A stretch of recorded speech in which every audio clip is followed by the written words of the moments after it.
আমাদের দাবিটা ছিল উপজেলা ভিত্তিক সকল শূন্য পদ যেন পূরণ করা হয়। এটা শুধু আমাদের দাবি না, তাদের সার্কুলারে প্রাথমিক শিক্ষা অধিদপ্তরের 2023 সালের সার্কুলারের 10 নম্বর বিধিতে স্পষ্টভাবে উল্লেখ রয়েছে উপজেলা ভিত্তিক সকল শূন্য পদ চূড়ান্তভাবে নির্বাচিত প্রার্থীর মেধাক্রম অনুসারে তারা পূরণ করবে।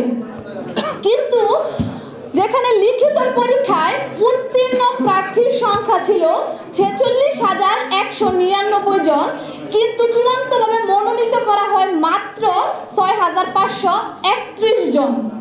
তাহলে যেখানে সরকারি চাকরির পরীক্ষায় প্রতি 3 জন বা 4 জনে একজনকে নিয়োগ করা হয়, তাহলে প্রাথমিকে আমাদের তৃতীয় ধাপে কেন প্রতি 7 জনে একজনকে নিয়োগ করা হয়েছে? এছাড়াও উপজেলা ভিত্তিক এবং জেলা ভিত্তিক কোথাও প্রতি 14 জনে একজন, 15 জনে একজন এবং 8 জনে একজন নিয়োগ করা হয়েছে। যেখানে সার্কুলারের 10 নম্বর বিধিতে উল্লেখ করা আছে যে সকল শূন্য পদ পূরণ করবে। আমরা অধিদপ্তর এবং প্রাথমিক শিক্ষা অফিস উপজেলা ভিত্তিক এখানে খোঁজ নিয়ে জানতে পারছি যে আমাদের 40% শূন্য পদ তারা পূরণ করছে। এখনো আমাদের 60% শূন্য পদ বাকি আছে।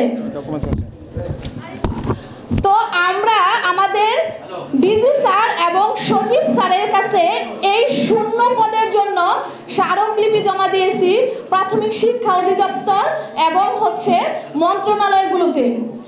2 মাস 20 দিন যাবৎ আমাদের লড়াইয়ের পর আজকে পর্যন্ত আমরা এখনো এর কোনো সুষ্ঠু সমাধান পাইনি। আমাদের তৃতীয় ধাপের যেই সার্কুলার থেকে শুরু করে আজকে পর্যন্ত প্রায় 2 বছর অতিবাহিত হয়ে গেছে, সেখানে অনেক ভাই বোনের বয়স চলে গেছে, তারা আর পরবর্তীতে কোনো সার্কুলার পাবে না এবং আবেদন করতে পারবে না। জনপ্রশাসন মন্ত্রণালয় থেকে গত 2 ডিসেম্বর 2024 সালে একটা নির্দেশনা দেওয়া হয়েছে, যেখানে বলা হয়েছে সকল চাকরির ক্ষেত্রে তাদের সকল শূন্য পদ পূরণ করার জন্য। কিন্তু প্রাথমিক শিক্ষা অধিদপ্তরের ক্ষেত্রেও তো সেটা প্রযোজ্য ছিল। তারা 6,531 জনের একটা বৈষম্যমূলক ফলাফল প্রকাশ করার পরে তৃতীয় ধাপের যেখানে একটা পক্ষ এখন আদালতে আছে এবং আরেকটা পক্ষ এখন রাজপথ আছে, এছাড়াও এই শূন্য পদ এবং 3.1 অনুপাত, তারপরে 93% মেধার জন্য রিট করা হয়েছে এবং সেইগুলো এখনো চলমান আছে। সকল কার্যক্রম রেখে আমাদের প্রাথমিক শিক্ষা অধিদপ্তর তারা পরবর্তী সার্কুলারের জন্য শূন্য পদগুলা সংরক্ষিত রেখেছে, যেখানে আমাদের এখানে পর্যাপ্ত মেধাবী ভাই বোনেরা আছে।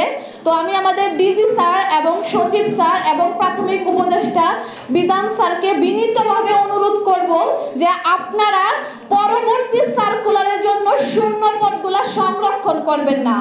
এখানে তৃতীয় ধাপে যারা আমরা সুবিধা বঞ্চিত রেজাল্ট প্রত্যাশী আছি, তাদেরকে দিয়ে এই শূন্য পদগুলা অতি দ্রুত পূরণ করেন।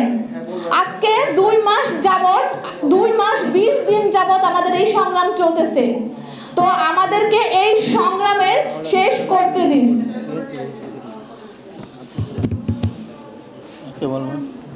ধন্যবাদ সকলকে।